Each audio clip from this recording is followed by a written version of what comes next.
Сәлем достар, менің каналыма қош келдіңіздер. Бүгін сіздермен бірге өте дәмді, жұп-жұмсақ әрі іші үлпілдек болып келетін сайка нанның рецебімен бөлісетін боламын.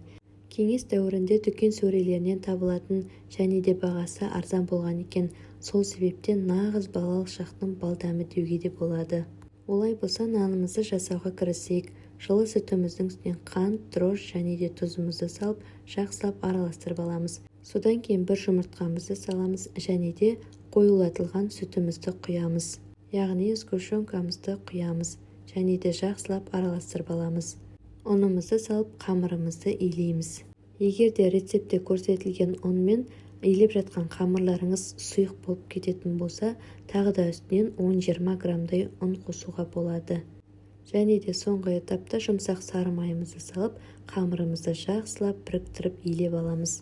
Бетін пищевой пленкамен жауып, көтерілгенше жылы жерге қойып қоямыз.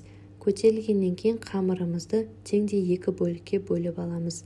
Содан кейін қолымыздың көмегімен осылай қамырымызды жұқартып жайып аламыз. Жайып алған қамырымызды рулет қылып орап шығамыз. Осылай қамырымызды бір-біріне біріктіріп, жабыстырып шығамыз. Содан кейін қамырымызды бірнеше бөлікке бөліп шығамыз. Бөліп алған қамырларымызды формаларға жайғастырып шығамыз. Мінекей мен осындай кекстің формасына пергаментті төсеп дайындап қойдым. Енді қамырларымызды осыған жайғастырып шығамыз. Екінші тестаны да дәл сол әдіспен жасап шығамыз. Қамырымызды қолымыздың көмегімен жұқартып жайып аламыз. 3 ас қасық қант пен 2 шай қасық корицамызды жақсылап араластырып алып, жайып қойған қамырымыздың үстінен сеуіп шығамыз. Содан кейін рулет қылып орап аламыз.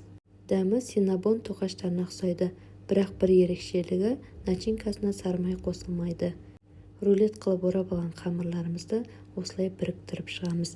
Содан кейін бірнеше бөліктерге бөліп формамызға жайғастырамыз. Бетін жауып, жылы жерге 15-20 минутқа көтерілгенше қойып қоямыз. Егер де қамырларыңыздың тез көтерілгенін қаласаңыз, пешіңіздің градусын 50 градусқа түсіріп, ішін қыздырып алып, содан кейін қамырларыңызды ішіне салып қойсаңыздар, тез көтерілетін болады.